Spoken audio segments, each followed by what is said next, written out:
Jornal da Cidade. Entrevista. A partir de hoje, o Jornal da Cidade traz uma série de entrevistas com os prefeitos da região para um balanço das ações de gestão. A gente começa com o prefeito da nossa cidade, Rodrigo Lopes.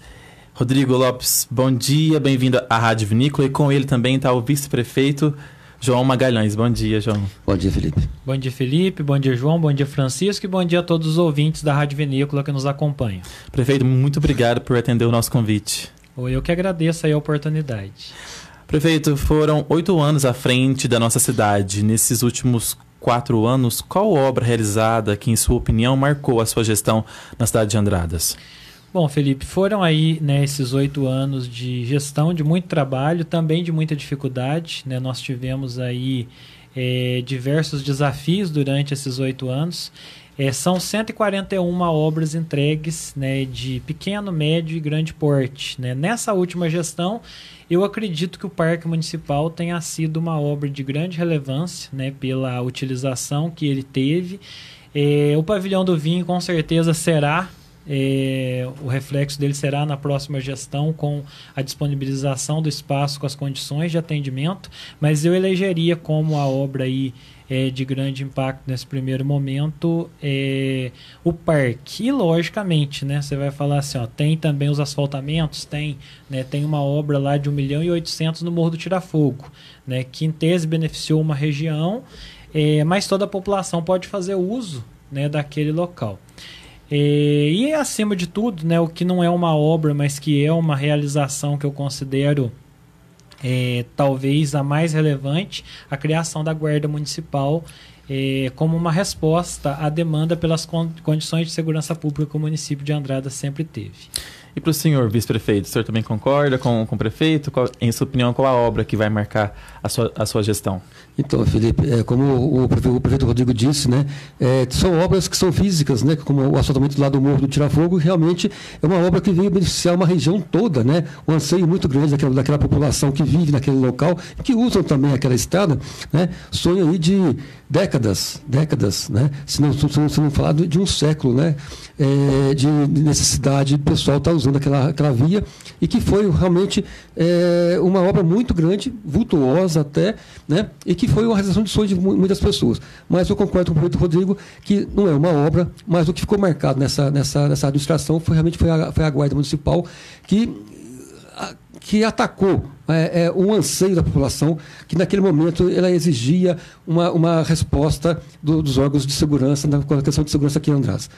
Hoje a gente vê que a segurança pública não é o principal foco da população hoje. Não é mais a segurança. Graças a Deus, essa sensação de segurança ela diminuiu muito com a Guarda Municipal, que tem uma sinergia muito grande com a Polícia Militar e com a Polícia Civil também. Então, todos os órgãos em conjunto trabalham junto e deram essa sensação de segurança que a população de Andradas merece e precisa, Então eu concordo com o prefeito Rodrigo, também foi a guarda. Tá certo. Prefeito, como que está o processo de transição com a nova prefeita eleita que vai receber a prefeitura? Eu queria saber como que o senhor deixa a cidade vai ficar sem déficit? Felipe, então, nós desde o dia 17 de novembro a gente já oficiou a prefeita eleita, que estávamos à disposição para a transição, Nós já tivemos uma reunião no primeiro momento com todos, e a partir daí todos os cargos dela estão tendo acesso direto e aberto a todos os setores da prefeitura, então não há nenhuma resistência de nossa parte, não há o que esconder por parte da administração. Nós vamos deixar a prefeitura saneada dentro das condições que preceitua a lei de responsabilidade fiscal, inclusive a folha de pagamento dos servidores, que seria para o 5º dia útil de janeiro. Nós já liquidamos essa folha, já pagamos os servidores no dia 24 de dezembro, isso sempre foi um desejo nosso. Quando nós assumimos em 2013, nós pagamos a folha de dezembro de 2012, e agora nós estamos saindo deixando paga a folha de dezembro de 2020. Nós temos aí o Andradas Prev, né, que é o fundo de previdência, que nós assumimos com 19 milhões em caixa, e nós estamos devolvendo ele com 58 milhões em caixa, né, devidamente depositado. A prefeitura, quando a gente assumiu, tinha um patrimônio imobiliário avaliado em 20 milhões de reais. Nós estamos devolvendo um patrimônio imobiliário avaliado em 207 milhões de reais. Então, assim, de uma maneira geral, a prefeitura fecha bem, né, vai ter dinheiro em caixa, né, não garanto que possa ter dinheiro de recurso livre, porque a gente depende dos fechamentos e das últimas despesas e das últimas receitas que vão ocorrer essa semana, mas, por exemplo, de combate à Covid, a gente deve, se não deixar 2 milhões, vamos deixar perto de 2 milhões em caixa. É um dinheiro que poderia ter sido gasto, como muitos municípios gastaram, mas a gente preocupou-se em deixar esse dinheiro considerando o retorno às aulas, né? Não sabemos se vai ter outras transferências do governo federal, então terá volta às aulas aí no próximo ano, que tem uma série de medidas que precisarão ser tomadas, que esse dinheiro poderá ser utilizado na prevenção, além também, né, das questões da vacina. Nós não sabemos se o município em algum momento vai ter que desembolsar, né, para comprar vacina. Então, vamos dizer, em combate à Covid, esse recurso vai ficar em conta para a nova prefeita fazer o que ela entender que deva ser feito com esse dinheiro na questão de combate à pandemia.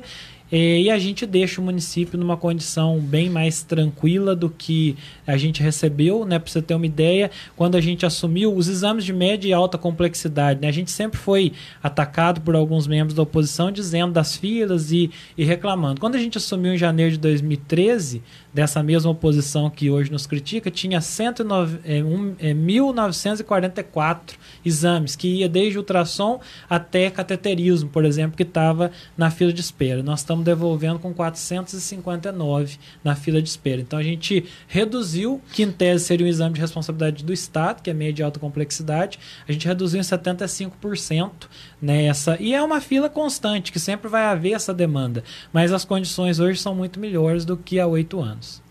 É certo. Prefeito, qual foi o maior desafio à frente da Prefeitura de Andradas? O maior desafio que nós tivemos, né, a maior crise que nós vivemos se chama Fernando Pimentel, né, que foi uma gestão catastrófica para Minas Gerais, que roubou das nossas prefeituras, mas de Andradas, 8 milhões de reais de recurso livre, 8 milhões de reais da saúde, né? Desses 8 milhões que vieram de recursos livres, a gente ainda conseguiu, o governador Zema parcelou, pagou 4 milhões até dezembro agora, vão ficar 4 milhões que vão entrar em 21 parcelas dentro da próxima gestão, e os 8 milhões da saúde foi um calote que, infelizmente, esse dinheiro faltou no dia a dia da administração e com certeza prejudicou demais. Mas não foi coronavírus, não foi, né, falta de recurso financeiro. O maior desafio, o maior problema se chama Fernando Pimentel, que foi uma tragédia na gestão do Estado de Minas Gerais.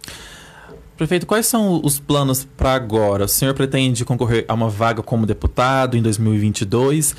Até lá, o senhor vai fazer parte da nova equipe, da nova prefeita? Não, Felipe, a gente sempre deixou isso muito claro, né? E às vezes algumas pessoas até não acreditaram nisso. Eu disse que eu não indicaria um cargo sequer para a próxima gestão, e assim a gente procedeu. Todas as escolhas feitas pela nova prefeita são escolhas pessoais ou de indicação de pessoas próximas a ela, mas de minha parte não houve a indicação de qualquer pessoa para compor a próxima gestão, assim como quando eu fui eleito as escolhas foram minhas. Eu entendo que esse respeito a gente tem que ter com quem foi eleito e está assumindo a sua função, né? O João continua como vice-prefeito, né? E é uma questão justamente que a população votou na Margot sabendo que o João era o vice dela, né? Então isso não foi imposição ou indicação da nossa gestão, foi uma escolha diante de um processo eleitoral democrático, né, pelo qual ele foi eleito. Eu, né, como cidadão, tenho esse compromisso com a população de Andradas. A gente recebeu alguns convites, né, de trabalho para o próximo ano, e eu vou estar integrando a equipe do senador Rodrigo Pacheco a partir de janeiro, né, como membro da assessoria, dedicando aí a nossa população, né? Sou muito grato a ele por esse convite, foi uma escolha, né, que a gente fez diante das possibilidades que a gente tinha. Quanto ao futuro, Felipe, é uma questão, né? Eu, numa entrevista ao Andradas hoje, eu falei e repito aqui, isso depende do povo, né? Daqui um tempo a gente vai ver como que a população vai avaliar. Eu me considero com condições de representar a região sul de Minas numa eventual eleição de deputado estadual daqui 2 anos. E também deixo meu nome à disposição, né? 2024 nós temos eleições municipais e isso é a população quem vai avaliar, né? Ninguém fala para um homem público o momento dele sair da vida pública. Quem fala para um homem público se ele permanece ou se ele sai é a população, e eu sempre vou respeitar a população que me confiou por 2 vezes estar à frente do município de Andradas. Tá certo, prefeito. Eu separei aqui alguns temas para a gente ir conversando nessa entrevista. Vou começar com o tema do turismo, porque é indiscutível que a nossa cidade ela é turística, com belezas naturais. A gente tem as montanhas, cachoeiras. Temos também a questão de sermos conhecidos como terra do vinho. Aí, emendando essa pergunta, por que a nossa cidade não tem atrativos e pontos turísticos que remetem a esse tema? Por exemplo, um galão de vinho, algo nesse sentido. Se anda na cidade e não se vê nada que se reflete à terra do vinho como somos conhecidos. O que o senhor tem a dizer sobre isso? Bom, eu acho que o maior reflexo da terra do vinho é o pavilhão do vinho, que está localizado aí ao fundo da nossa praça, né, que com certeza remete a essa questão da festa do vinho. Quando a gente assumiu em 2013, o pavilhão estava interditado, né, a gente teve que se dedicar a gestão são escolhas, né? Assim como o pavilhão, o teatro também para espetáculos, a gente priorizou o pavilhão, dado a necessidade de não ter nenhum centro de eventos naquele momento. Fizemos um trabalho paliativo e fomos em busca de mais recursos para fazer o que tinha que ser feito, que a gente conseguiu agora com essa entrega. O portal, ele remete a um barril de vinho e a um giral de parreira, né, que foi uma questão aí de criação do arquiteto William, né, que teve essa criação. Existe um projeto pronto para a Praça Coronel Antônio Augusto de Oliveira, ela deixar de ter os trailers e ter os quiosques em forma de barril também, né? E o projeto do garrafão de vinho, que fica na praça durante as festas do vinho, que essa era uma tradição que tinha se perdido, que a gente trouxe e que há uma discussão, porque logicamente que o material que ele é feito hoje, que são fibras e o arame, ele se decompõe se ele ficar o ano todo ali. Então, talvez seria uma estátua de fato, né, de alvenaria que pudesse comportar.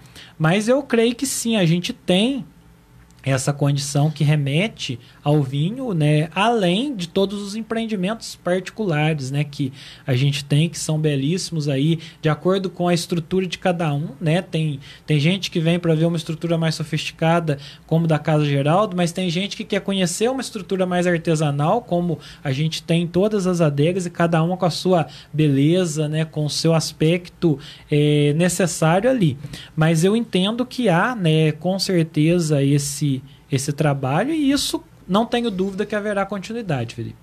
Certo. Prefeito, ainda dentro dessa questão de turismo, o senhor citou aí o portal e ontem ele foi inaugurado, né, depois de tanto tempo de anseio da população. Mas a gente tem visto que tem dividido opiniões, né, por causa da questão do local, da estrutura. Como que foi definido o local, o processo?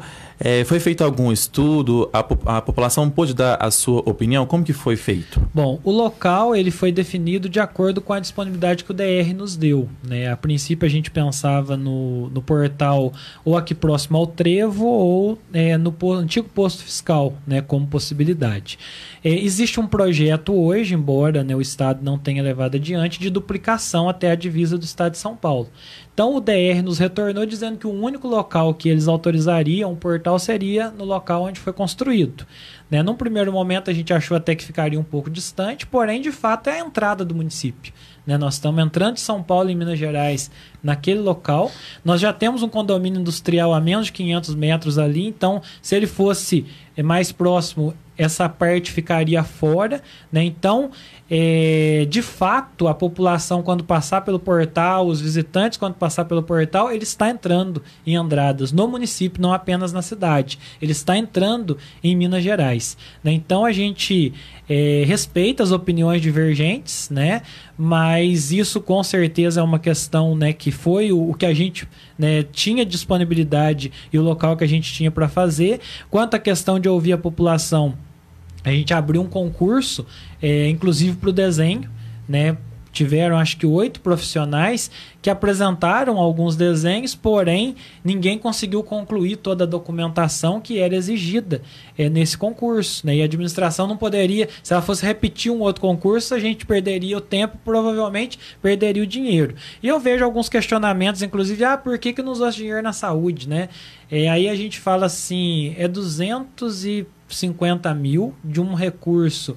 95% desse recurso é do Ministério do Turismo, que veio para essa finalidade, que não poderia ir para a saúde. Mas mesmo que pudesse, né, nós colocamos mais de 40 milhões na Santa Casa nos últimos 8 anos. Olha a discrepância. Então, infelizmente, as pessoas que não têm conhecimento do dia a dia da gestão, eles se baseiam numa crítica, né? Eu falo, às vezes a gente aplaude tanto e de fato a gente tem que aplaudir, mas um deputado manda 200 mil, manda 500 mil, que para o deputado é importante, é um recurso de um orçamento que ele tira, né? Mas a prefeitura passa 6 milhões por ano para o hospital e muitas vezes isso não é dado nenhum enfoque no dia a dia desse recurso, né, que é feito. Então são questões que é importante a gente deixar claro para a população. Então aí os resultados, né? Mesmo, né, fazendo investimento em outras áreas, né, eu ouvi algumas pessoas questionando, nossa, mas onde gastou 250 mil e tal? Está à disposição o processo lá na prefeitura, só procurar o setor de licitações, pedir a cópia,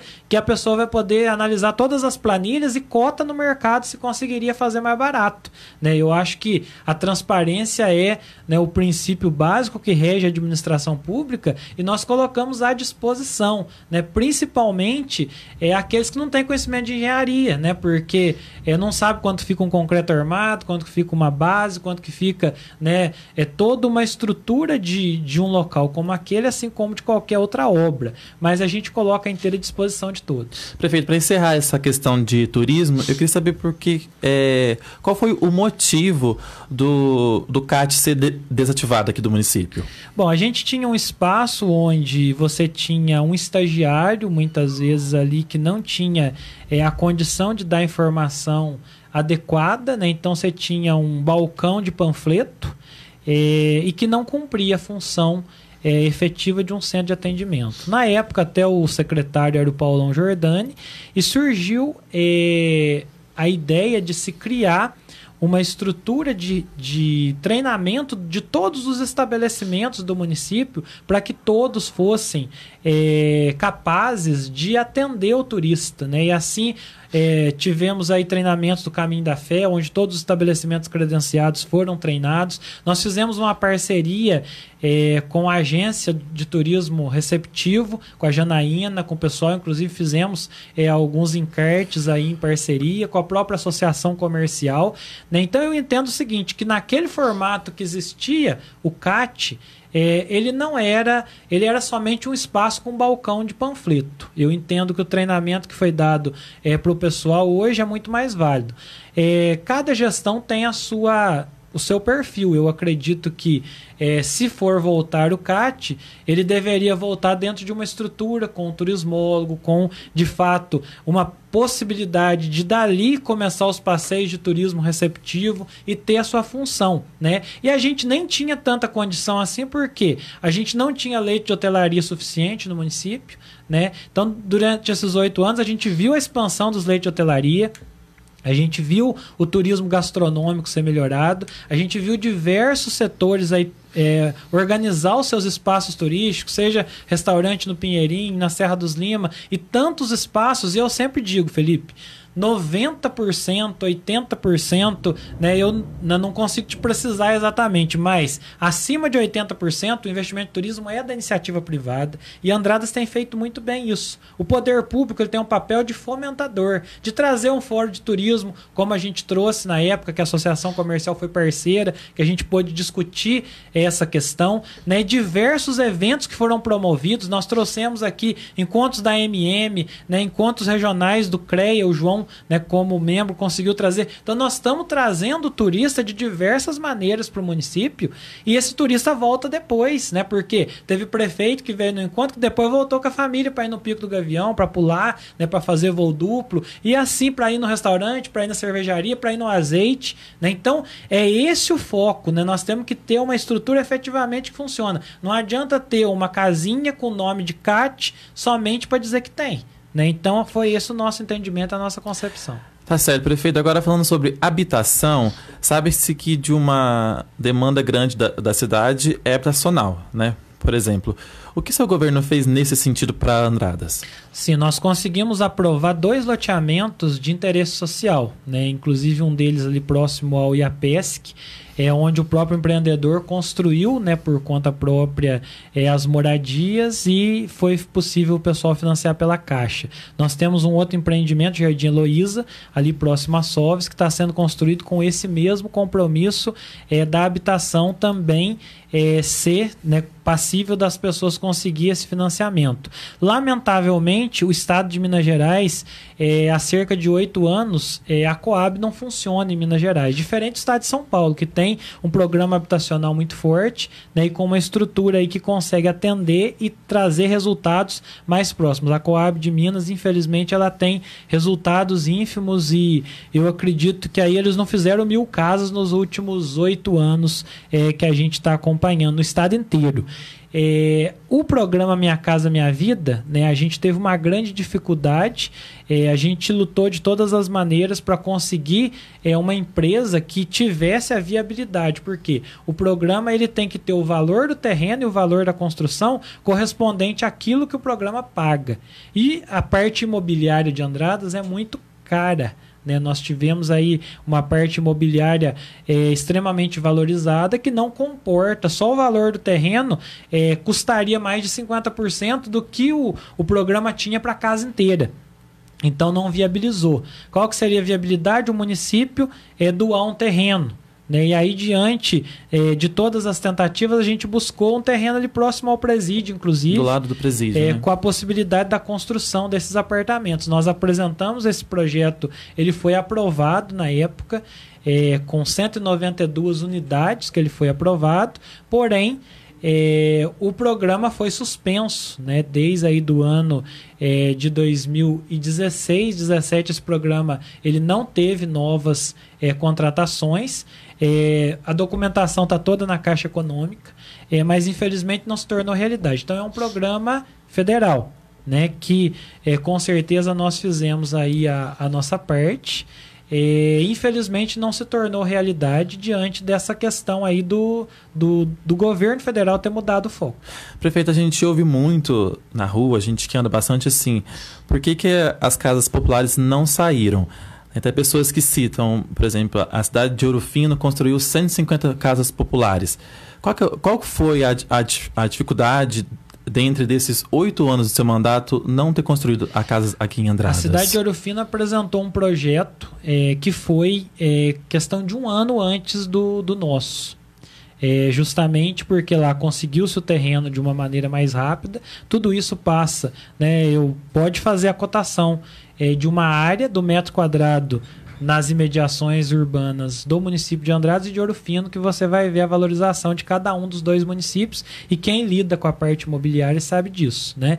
Então foi possível construir. Além disso, tinha dentro do Ministério um ourofinense, eu fui na inauguração das casas lá em Ouro Fino, um ourofinense secretário executivo do Ministério. Então, com certeza, né, houve também, o próprio Dr. Maurício citou, né, o empenho que esse ourofinense teve lá dentro. E o Dr. Maurício é um prefeito muito competente, dedicado, né, uma pessoa que eu admiro muito, e ele sabe reconhecer, né, que esse cidadão que teve dentro do Ministério foi fundamental para que essas casas pudessem se tornar realidade no município de Ouro Fino. E eu digo, Felipe, que da mesma forma que nós tivemos, né, modelos que deram certo, nós temos também centenas de estruturas habitacionais que, quando o programa foi suspenso, parou. Então nós temos casas sem telhado, né, nós temos apartamentos sem revestimento que estão deteriorando aí pelo Brasil afora, né, e é uma realidade que, sinceramente, se fosse para a gente ter uma estrutura como essa abandonada, eu prefiro que a gente esteja na condição que estamos hoje, porque seria muito pior a repercussão e o desrespeito com o dinheiro público se tivesse começado uma coisa e não tivesse acabado. Quero emendar essa pergunta e fazer uma pergunta para você, para o senhor vice-prefeito. Como que fica essa questão das casas populares agora no seu mandato? Então, Felipe, essa é uma pergunta que a prefeita tem que responder também, né? Ela tem isso em mente, né? A gente vai procurar viabilizar, né? Ela tem contatos lá no governo estadual e no governo federal também, como o Rodrigo também teve. Como é uma coisa que não depende única e exclusivamente da prefeitura, depende também de verbas estaduais e federais. A gente sabe que o Estado de Minas, infelizmente, ele não tem condições nenhuma de estar investindo em nada, né? Ele está pagando folha unicamente, infelizmente é isso, né? Até que ele está dando, infelizmente, ele está nos repassando o que é nosso de direito, coisa que não foi feito em 2016 e 2017. E 18, né, Rodrigo? Isso. Então, a gente, pelo menos isso, está fazendo. Com certeza, a prefeita, pelo que eu conheço dela, que eu conheço bastante ela é também dinâmica, como o Rodrigo e vai estar buscando esses recursos. Infelizmente, esse recurso não depende unicamente da prefeitura, né? Vai também depender do que o governo federal pensa no Minha Casa Minha Vida, que já não tem mais esse programa, vai ter outro nome talvez, né? E também no hoje é o programa Casa Verde e Amarela, né? Então, quem sabe, vamos ver se esse programa se ele viabiliza, né? Até agora não começou nada, né? É só propaganda, mas eu creio que o Bolsonaro ele tem isso em mente, e a gente vai estar atento a todas as oportunidades que tiver. Certo. Prefeito, agora falando sobre saúde, as metas estipuladas na rede de saúde foram atingidas? Quais foram os investimentos na área da saúde? Bom, as metas elas foram atingidas, tanto que grande parte hoje do resultado que a gente tem de repasse financeiro, ele é de acordo com as metas e o atingimento delas, né? Nós tivemos aí durante todos os anos cerca de 30% do orçamento investido em saúde, todos os anos aí mais de 6 milhões repassado para a Santa Casa, né? E justamente o seguinte, né? Quando a gente assumiu a intervenção da Santa Casa, foi com o objetivo, né, de estar trazendo um equilíbrio, mas sem colocar mais dinheiro lá dentro, né? E a gente trabalhou muito com isso. Nós tínhamos lá na época dois 13º atrasados de funcionário, nós tínhamos aí, salvo engano, 4 pagamentos de médico atrasado, salário dos funcionários também, né, bastante comprometido, e a gente consegue entregar essa realidade de uma maneira diferente, né? Nós conseguimos enfrentar essa pandemia com resultados positivos.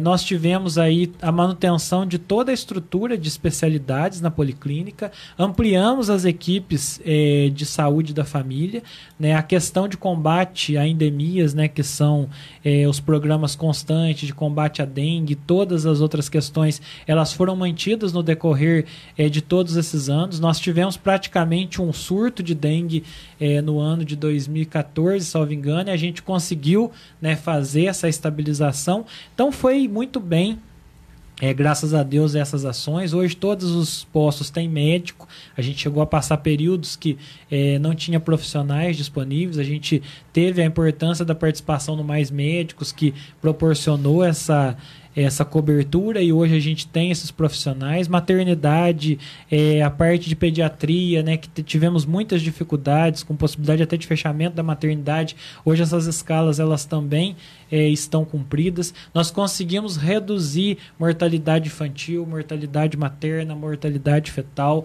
Conseguimos cumprir os percentuais de vacinação, né, da imunização aí que é tão importante, né, e conseguimos cumprir todas as questões de vigilância em saúde, porque muito mais do que o curativo que o paciente recebe na Santa Casa é o preventivo que ele vai receber para não ficar doente, né? E as áreas, principalmente, que tem a cobertura do Programa Saúde da Família, elas tiveram aí um resultado ainda melhor nessa questão de combate à pandemia. E uma questão que fez parte aí do nosso plano de governo, que a gente efetivamente conseguiu entregar, é o consultório móvel, né, que é um ônibus adaptado, que tem a possibilidade hoje da mobilidade de estar atendendo os bairros que ainda não tem o posto de saúde físico, né, que isso proporciona uma equipe também móvel que pode estar fazendo esse trabalho até, né, que a gente consiga ter a cobertura de 100% de programa Saúde da Família no município, que é o grande sonho e a grande meta de Andradas. Certo, prefeito. Agora falando sobre educação, Andradas foi destaque do IDEB do ano passado, né? Quero deixar aqui até os parabéns a todos os professores, a dona Elvira, que é secretária da Educação. O senhor acredita que nos próximos anos serão como esse de 2019? Em sua opinião, a educação é um dos principais temas que a nova gestão vai ter que olhar? Bom, Felipe, nós temos que considerar que existiu um ano, né, muito difícil, que é o ano de 2020. E nós não podemos negar que o aprendizado das nossas crianças foi afetado, né?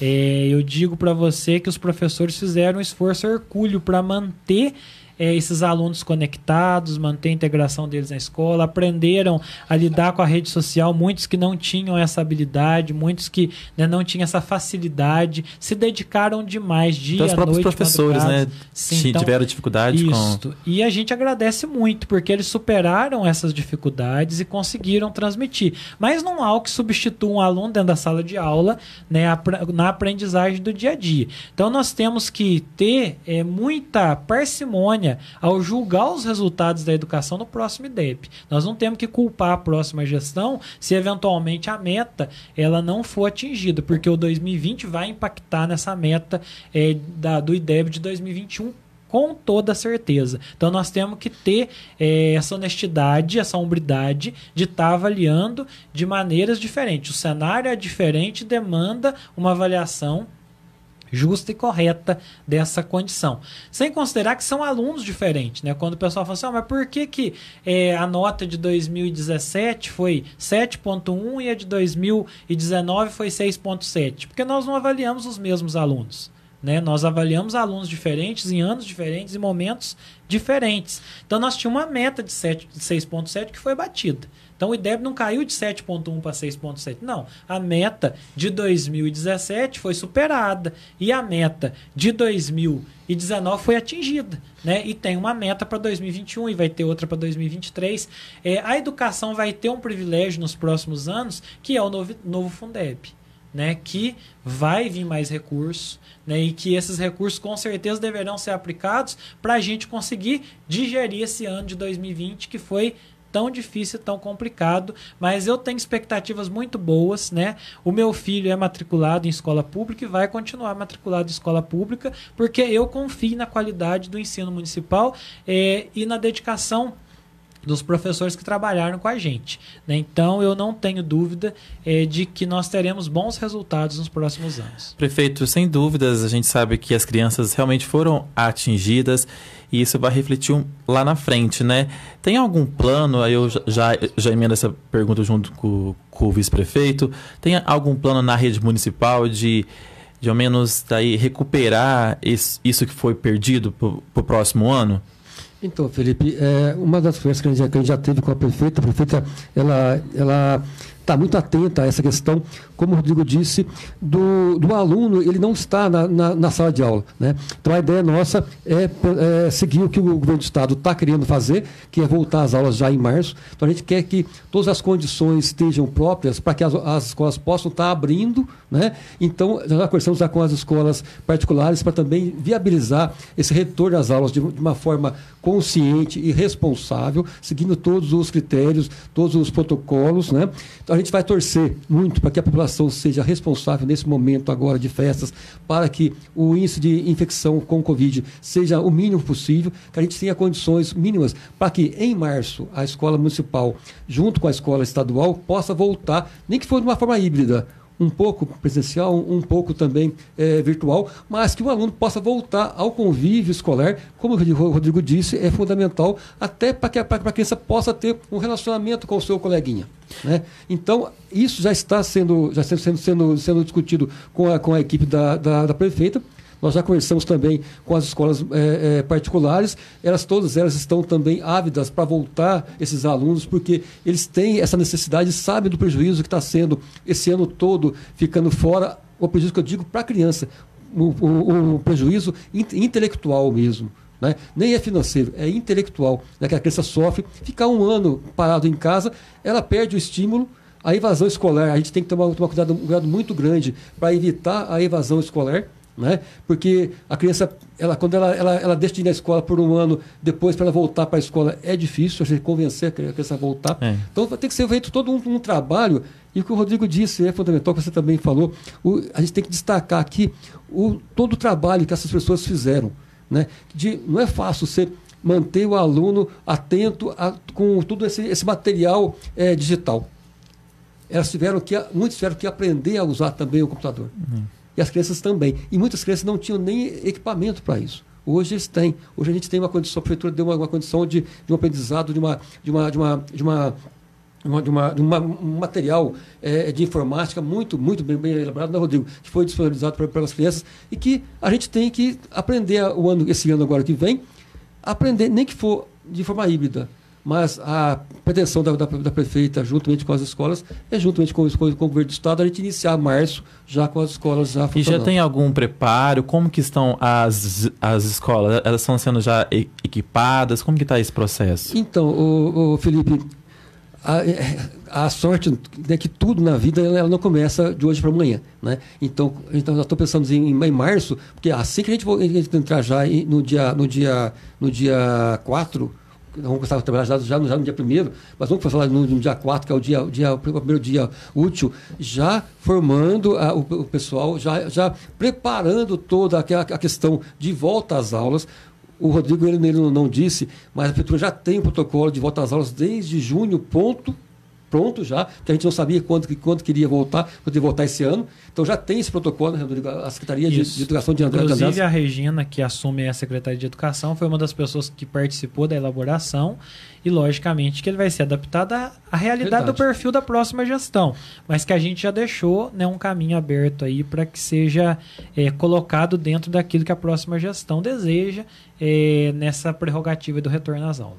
Certo, prefeito, para a gente encerrar, a gente vai falar agora sobre obras. A prefeitura vai deixar alguma obra sem acabar ou em andamento? E eu gostaria também que o senhor falasse um pouquinho sobre a rodovia do contorno, o que aconteceu, como que vai ficar aí para essa próxima gestão. Me lembrando aqui, nós temos a obra da escola Ana Camargo, né, que é a Escola São José, que foi uma obra que a gente fez uma licitação, a empresa assumiu, né, infelizmente com o aumento do valor, principalmente dos metais, e lá vai ser cobertura de estrutura metálica, a empresa acabou abandonando, levando as punições do contrato. Os demais concorrentes não quiseram por conta justamente do preço que teve aí o desequilíbrio, e a gente fez uma nova licitação, já inclusive homologamos o resultado dessa licitação desse mês, no valor de 427 mil, salvo engano. Esse dinheiro está ficando em conta para que a próxima gestão possa estar executando essa obra e atendendo essa demanda. Então é uma obra que ela fica, né? As outras obras que estão sendo entregues, pode ter algum detalhe de finalização de contrato, né? Porque todas elas têm, aí, principalmente as que são de recurso vinculado, elas têm algumas obrigações, e toda a parte de fiscalização da engenharia da prefeitura só vai receber definitivamente essa obra quando ela estiver efetivamente entregue dentro dos parâmetros possíveis aí pelo empreiteiro que assumiu essa obra. Então, assim, num contexto geral, fica bem encaminhado. O João está a par de toda a situação também, como vice-prefeito, então ele continua. A gente deve ter, nesse final de ano, com a chuva, graças a Deus, que chegou, as estradas rurais elas vão ter aí uma um desgaste natural, que com certeza a próxima gestão precisa, né, nos primeiros dias aí vai ter esse desafio. Nós temos uma questão da nossa cascalheira, né, que é fundamental nesse período chuvoso, e a gente tem uma questão de banqueteamento que vai ter que ser devidamente organizado lá. Porém, nós temos hoje 2 escavadeiras, né, que são as máquinas que a gente deixa aí compradas, e que elas têm todas as condições, né? Antes a gente tinha que contratar esse serviço está à disposição hoje para ser atendido. A questão dos buracos, né? A gente fez tapa-buracos constante na cidade, nossa malha asfáltica é antiga, né? Então, para que se tivesse aí 1 ano sem fazer tapa-buraco, teria que recapear a cidade toda, o que financeiramente nesse momento não é possível. Mas a gente até o comecinho de dezembro trabalhou, né, até que a usina que fornece para a gente por processo licitatório a etapa de Poços de Caldas, ela suspendeu a produção de asfalto por conta do período chuvoso. Então vão ter aí algumas vias que vão demandar essa ação no início do ano, mas está infinitamente melhor do que quando assumimos em 2013, que tinha lugar que fazia 2 anos, 3 anos que não se passava tapa-buracos. A questão da rodovia do contorno, algumas pessoas ainda não entenderam isso, mas a gente explica por diversas vezes. É uma obra do Estado, não é uma obra da Prefeitura. Esse dinheiro não veio para a Prefeitura, esse dinheiro não passa pela Prefeitura, e não é a Prefeitura quem contratou a empresa para prestar o serviço. Foi o próprio Estado. Na época que o Carlos Melles ainda era o secretário de obras, no governo do Anastasia, havia uma previsão no primeiro momento de 1 ano a obra ser entregue, e houve uma garantia do Carlos Melles de que esse dinheiro estava em conta, né? E quem pegar a minha entrevista lá ainda vai se lembrar que eu disse que muito mais importante do que anunciar o início da obra era fazer a entrega, né? Então, em momento algum, houve a promessa da minha parte, inclusive porque a obra não era nossa. Nós agradecemos o governo quando ele indicou, quando ele licitou, quando as obras começaram, e a gente acompanhou. Lamentavelmente, essas obras foram paralisadas no início do governo Pimentel e permanecem paralisadas até o momento. Inclusive, quando passou para a gestão do Pimentel, o contrato com a etapa estava vigente. Então, quem cancelou o contrato, né, com a empresa da prestação de serviço não foi em 2014, foi depois dessa data. Não sei se foi o Pimentel ou se foi o Zema. Até pouco tempo esse contrato ainda estava vigente e foi cancelado. Existem hoje 2 possibilidades. Um investimento e uma retomada por parte do governo do Estado, que seria o mais simples, né, e a obra ser concluída, né, que 10 milhões com certeza é um recurso muito vultuoso para o município, mas muito pequeno para o Estado, né? Então seria uma obra que poderia ser entregue aí nos próximos 2 anos pelo governador, se houver essa vontade política. E também existe um outro projeto que é a privatização das estradas, que entra a estrada de Ouro Fino a Pouso Alegre, Jacutinga, que entra a 455, que entra a rodovia de Poços de Caldas a Pouso Alegre, e que nisso estaria inserido o contorno de Andradas como uma das obras que deve ser feita. Então são 2 possibilidades. Eu não tenho dúvida que o contorno vai sair, né? É uma questão aí que mais cedo ou mais tarde vai acontecer.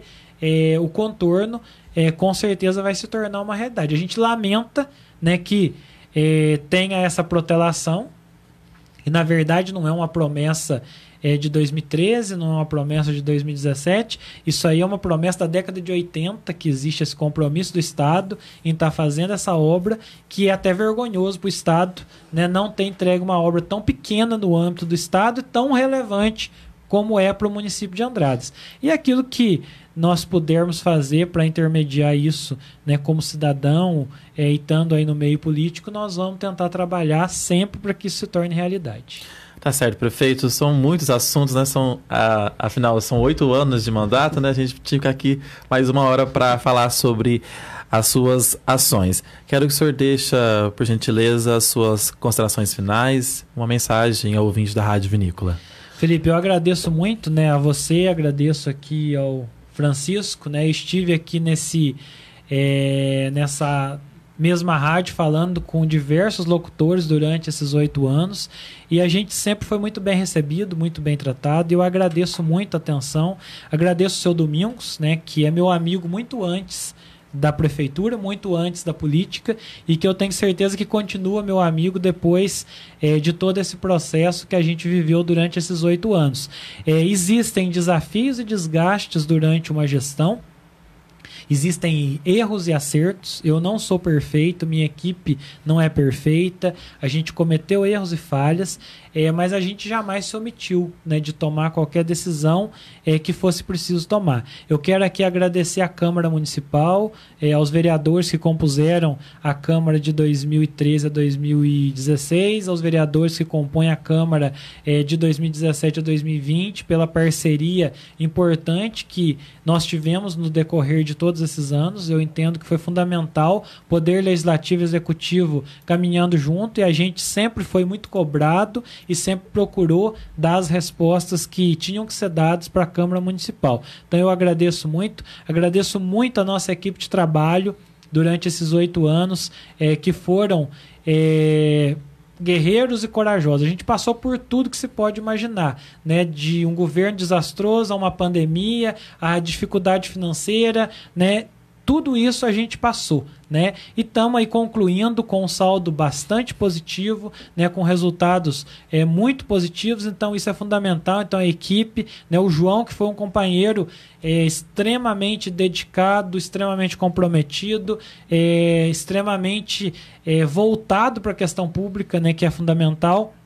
E eu agradeço, né, aos 13.585 votos que nós tivemos em 2012, aos 14.687 votos que nós tivemos em 2016, corresponde em 2012 a 62% dos votos, e em 2016 a mais de 76% dos votos. E a gente procurou governar para todos. Contrariamos muitos aliados nossos por coisas que não podiam ser feitas. Beneficiamos muitos adversários com coisas que podiam ser feitas. Então é isso a gestão. A gente é eleito pela maioria para governar para todos, né? E esse sempre foi o nosso objetivo. Período eleitoral é sempre bastante complicado, né? A gente sempre tem as rusgas do período eleitoral, as indisposições, e eu sempre disse que a eleição termina no dia da eleição, e a partir do dia seguinte eu procuro tratar as pessoas da mesma maneira. Eu sempre evitei ir para o ataque em qualquer processo eleitoral, mas eu nunca deixei sem resposta quando eu fui atacado. Então todas as vezes que eu fui atacado eu respondi à altura, né? Então se eu ofendi alguém eu peço desculpas, mas eu não vou apanhar de graça, né? Então, com certeza a nossa posição sempre foi essa, e eu agradeço, né, a todos que nos acompanharam, a todos que estiveram com a gente, a confiança de todos, e de modo especial a Rádio Vinícola, que nos abre esse espaço aqui, que eu, né, rendo aqui mais uma vez meu agradecimento. Vice-prefeito. Então, Felipe, eu estou hoje dividido, né, com 2 sentimentos dentro do meu peito.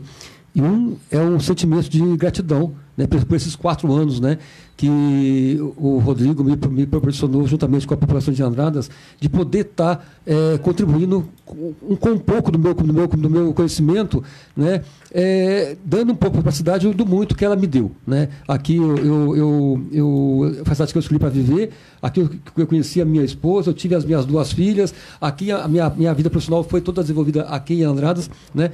Então a cidade, os anos de Andradas me deram essa oportunidade, juntamente com o Rodrigo, de poder devolver para a cidade de Andradas, um pouco do muito que ela me deu, né? E o sentimento também de confiança.